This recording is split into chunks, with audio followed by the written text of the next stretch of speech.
사도행전 1장부터서 12장까지는 예루살렘 교회 중심으로 기록되어 있습니다. 그래서 예루살렘 교회가 어떻게 성장되어지고 있고 얼마만큼 든든히 서고 있는지를 성경은 기록하고 있습니다. 그런데 13장부터서는 조금 양상이 달라집니다. 13장부터서는 이방인을 향해서 하나님의 복음이 증거되어지기 시작합니다. 그래서 하나님의 계획과 그 복음의 행진이 이방인을 향해서 점차적으로 강력하게 진행되고 있음을 성경은 이야기하고 있죠.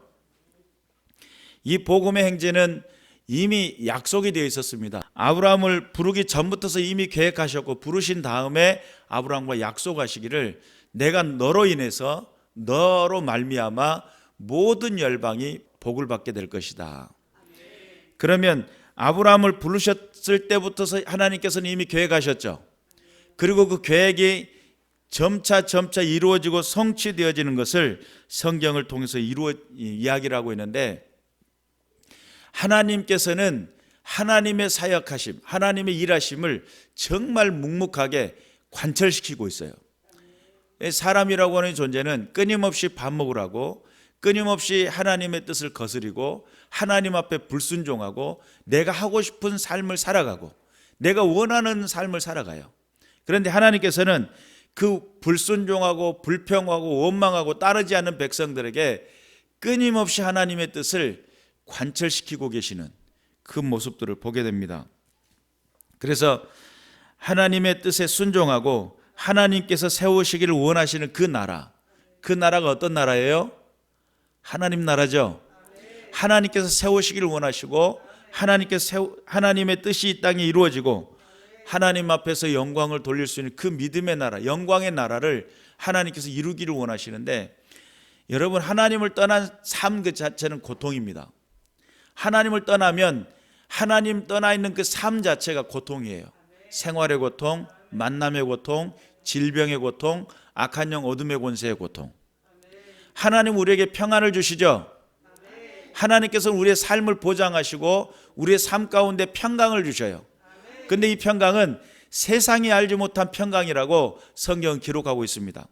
그리고 하나님께서 새하늘과 새 땅을 만드시는 그때는 눈물과 슬픔과 근심과 걱정과 괴로움 자체가 없는 나라, 그 나라가 하나님 나라죠. 그런데 이 땅에 살아가면서 이 땅에다가 발을 붙이고 사는 동안 하나님을 모시고 살아갈 때는 하나님께서 지키시고 보존하시는데, 하나님을 떠나 있는 삶은 악한 영 어둠의 권세가 괴롭히고 우리의 삶을 괴롭혀요. 또 모든 질병이 우리의 삶을 괴롭혀요. 관계 속에서 일어나는 고통이 있어요. 또한 내 인생 속에 찾아오는 여러 가지 많은 사건과 염려거리들이 나의 삶의 고통으로 찾아와요. 그런데 만군의 여호와 하나님께서 나를 붙드시면, 그분이 나와 동행하시면, 임마누엘의 하나님의 역사가 이루어지면 삶의 평강이 일어나죠. 기쁨이 일어나죠. 그래서 성경은 뭐라고 이야기하냐면 세상이 알지 못한 평안이라고 그랬어요. 세상이 알지 못한 기쁨이라고 그랬어요. 그런데 우리는 그런 평안과 기쁨을 누리는 삶을 포기할 때가 많습니다. 어느 때 포기하냐면 내가 원하는 삶, 내가 바라고 소망하는 그런 일들을 생각하고 내가 원하는 것들만 생각하고 욕심을 부리고 있을 때, 그 하나님이 원하시는 말씀대로의 삶이 아니라 내가 원하는 대로의 삶, 그렇게 인생을 살다 보면 자연스럽게 하나님의 보호하심이 걷어지겠죠. 초대교회는 성령의 임재를 통해서 폭발적인 성장이 일어납니다. 예루살렘 교회가 엄청난 부흥 성장이 일어났어요. 그래서 성령이 역사하시면 교회가 성장할 수밖에 없어요. 그렇죠? 교회는 어느 때 성장하느냐? 조직이 잘 갖춰져서? 아니에요. 물질이 많아서? 그것도 아니에요. 성령이 역사하시면 일어납니다. 그래서 여러분, 물질로 성장할 것 같았으면 초대교회가 부흥 강성해야 맞잖아요. 그런데 예루살렘 그 주변일 때 한참 부흥할 때 아주 지독한 흉년이 찾아왔다라고 성경은 그렇게 이야기합니다. 그러니까 교회가 가난해졌어요. 성도들이 가난해요. 그러면 가난하니까 교회가 점점 위축되고 점점 왕성해지지 못하고 점점 작아지고 이렇게 돼야 맞는데 하나님의 성령이 강권적으로 역사해 버리니까 가난도 필요가 없어요. 하나님의 말씀이 왕성해져요. 하나님의 뜻에 순종하는 믿음의 역사가 일어나요. 그런 초대교회의 폭발적인 성장을 거듭하고 있고, 그런 과정 중에 예루살렘의 교회가 예루살렘에 점점 왕성해지는 그 교회에 안주하려는 그 시점에 박해가 일어나면서 사회적으로 정치적으로 박해가 일어나요. 그랬더니 교회가 흩어지기를 시작합니다. 그러면서 첫 번째 세워지는 교회가 어디예요? 저 여러분이 요즘 공부하고 있는 안디옥 교회예요. 그러면서 하나님께서는 그 폭발적인 성장 가운데 복음의 길을 열어주시고 하나님 역사를 일으키시고 성취하시는데, 어떻게 하나님께서 그 일들을 계획하시고 어떻게 그것을 이루어 가실까 라고는 그런 질문들이죠. 예루살렘 교회는 어떤 측면에서 보면 기존 교회라고 볼 수 있습니다. 예수님께서 오셔가지고 말씀 양육을 하셨고 성도들이 한 120문도 정도 모여있는 상태예요. 그때 당시 성령이 아직 임재하지 않던 그런 상태죠. 그때 그들은 뭐를 했냐면 기다리는 일들을 했어요. 성령님 오시옵소서, 성령께서 함께하여 주옵소서. 그런데 안디옥 교회 같은 경우는 기존 성도들이 가기는 갔지만 거기는 이미 성령을 경험한 사람들이에요. 이미 성령의 은사가 있고 이미 복음이 확증되어 있으며 하나님 안에서 예수가 그리스도임을 확증하고 있고, 또한 그들 가운데서 이미 그들 가운데 합력하여 선을 이루고자 하는 팀이 이루어진 상태예요. 그래서 여러분, 교회가 개척을 하려고 한다면 이런 팀을 이루어 가지고 개척을 해야 맞습니다. 하나님의 교회가 시작을 할 때 안디옥 교회는 어떻게 보면 교회 하나의 모델이에요. 개척 교회는 어떻게 시작해야 된다라고 하는 모델이에요. 그런데 오늘 안디옥 교회는 어떻게 시작을 하고 있는지를 한번 살펴보겠습니다. 성경에 보니까 안디옥 교회에 선지자들과 교사들이 있으니 그래요. 선지자와 교사가 있었답니다. 곧 누구라고요? 바나바와 니게르라 하는 시므온과 구레네 사람 루기오와 분봉왕 헤롯 젖동생 마나엔과 및 사울이라 그랬어요. 그래서 이 5사람이 팀이 되었습니다. 여러분, 하나님의 교회가 세워지려고 할 때 목회자 한 사람만 힘쓰고 애쓰고 있고 다른 사람들은 잘한다 이렇게 지켜보고 있으면 교회는 안 세워집니다. 교회를 세울 때 한 팀이 되어가지고 하나님의 교회를 세우고 능력을 드러내기 위해서 여러분 한 팀이 되었다고 한다면 목회자와 더불어 하나의 목소리를 낼 줄 알아야 되고 같은 동작을 할 수 있어야 되며 하나님의 교회를 세우기 위해서 노력해야 됩니다. 성령의 은사가 내게 임하기 위해서 기도해야 되고 하나님의 복음이 명확해져 있어야 돼요. 여러분, 하나님의 복음은 명확해야 되는데 어떤 사람은 자기 편의에 따라서 복음을 해석하죠. 내가 이렇게 하니까 내 형편에 맞게끔 복음을 해석할 때가 많아요. 근데 그것이 원칙이에요? 그건 원칙이 아니에요. 잘못된 거죠. 하나님의 말씀의 원칙이 분명해야 되는데 자꾸 자기 편의대로 자기가 생각하는 대로 자꾸 그것을 바꿔 사다 보면 여러분, 그런 사람의 신앙은 내가 편하고 내가 좋을 때는 열심히 있는데 내가 조금 불편해지면 열심도 다 사라져버려요. 나중에 주님의 심판대 앞에 서게 되는데 누구든지 심판대 앞에 서게 돼요. 그때 심판을 받게 될 겁니다. 그럴 때 우리 주님이 판결하시면서 뭐라 하냐면, 야, 너는 네가 너조차고 그렇게 신앙을 했지 나조차고 신앙을 했냐 라고 질문을 한다면 뭐라고 대답하실 거예요?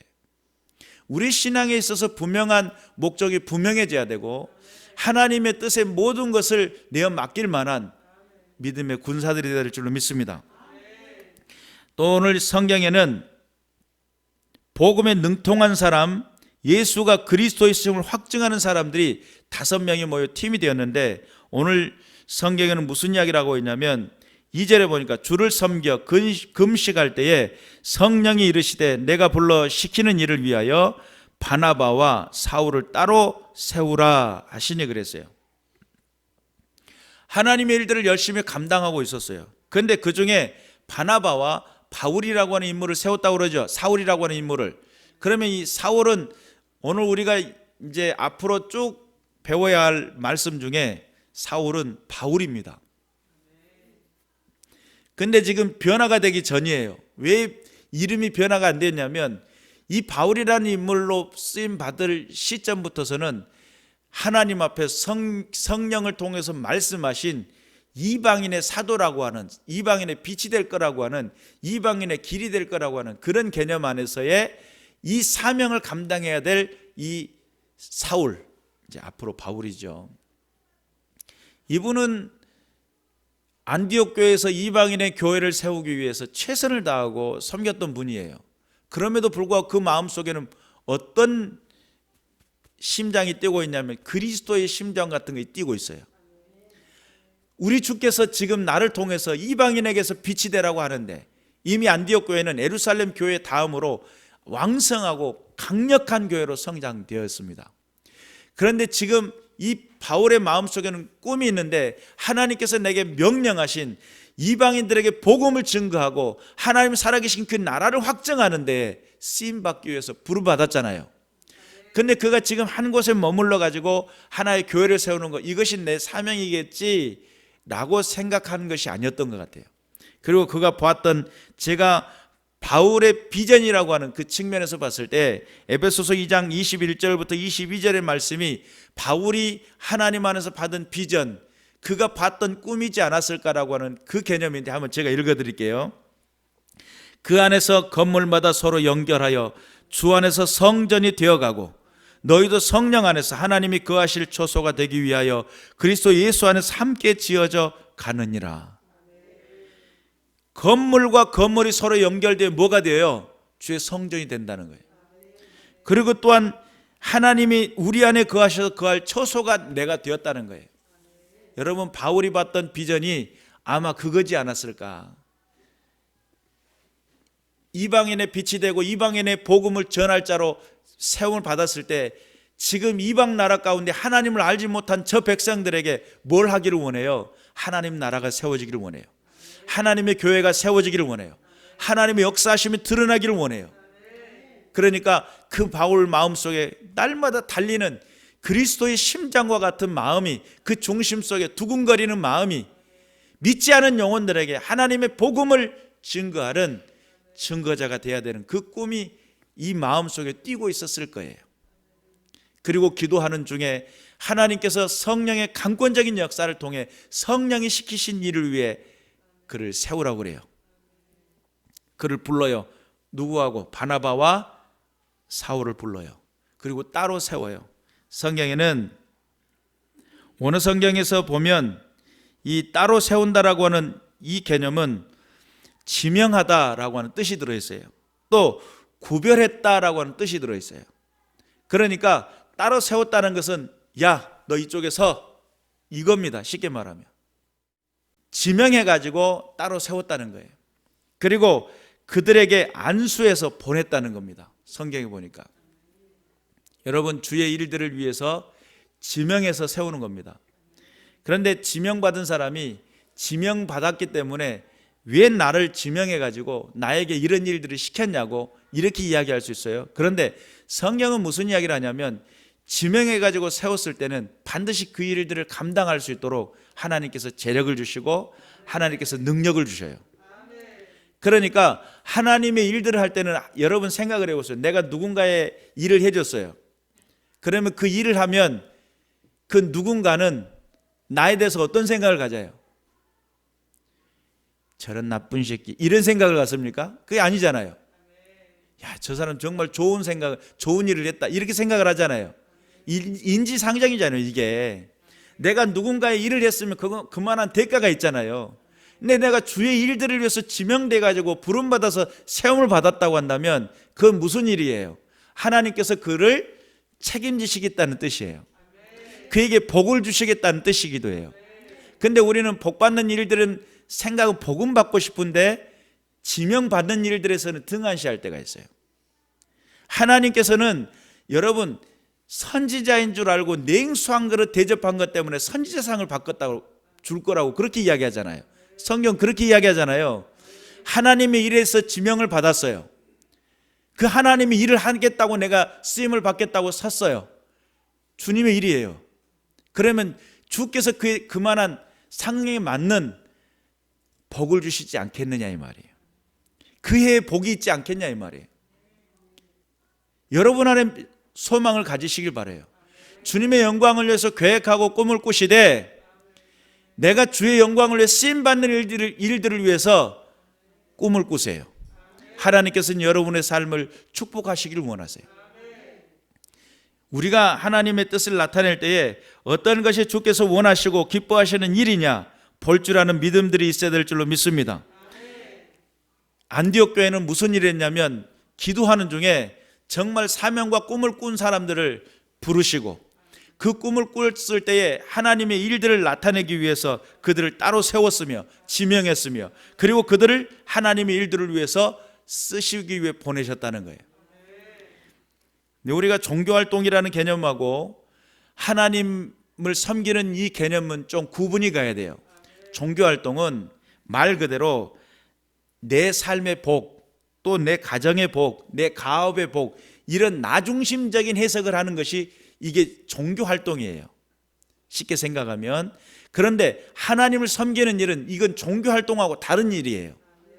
하나님의 일을 섬기는 것은 하나님의 뜻을 알고 하나님의 뜻을 이행하고 하나님 앞에 하나님과 동행하는 삶을 하나님을 섬기는 일이라고 보는 거예요. 그렇기 때문에 하나님을 섬기는 일은 생명을 살리는 일이고 하나님의 나라를 살리는 길이고 하나님의 교회를 세우는 일이라. 그런 측면에서 우리가 깊이 깨달아서 하나님께서 우리의 삶을 통해서 어떤 일들을 감당하기를 원하실까라고 하는 분명한 목적이 있으시길 바라요. 그래서 우리가 이제 교회에서 어떤 직분을 허락하잖아요. 그 직분을 했을 때는 나에게 일을 맡겼다라고 해가지고 나에게 엄청난 짐을 지었다 이런 개념으로 생각하지 마세요. 그의 한 해 가운데 하나님께서 복을 주셔서 그 일들을 감당하게 하셨다라고 하는 그런 개념을 가지세요. 그렇게 되는지 안 되는지 한번 살펴보세요. 그리고 우리가 종교 활동을 하는 것은 말 그대로 내가 불편하면 이리 가고 내가 불편하면 저리 가고 이런 개념이 종교 활동이라고 본다면 하나님을 섬기는 것은 생명을 살리는 일이에요. 영혼 구원하는 일이에요. 여러분 아기 하나만 임신해가지고 배에다가 빵빵히 10개월 동안 있다가 출산하는 거 내가 전도하기 힘드니까 나는 나서 좀 부흥시키랍니다. 이러신 분들 아기를 임신해가지고 출산하는 거 이게 여러분 아시지 않습니까? 쉬운 일이에요.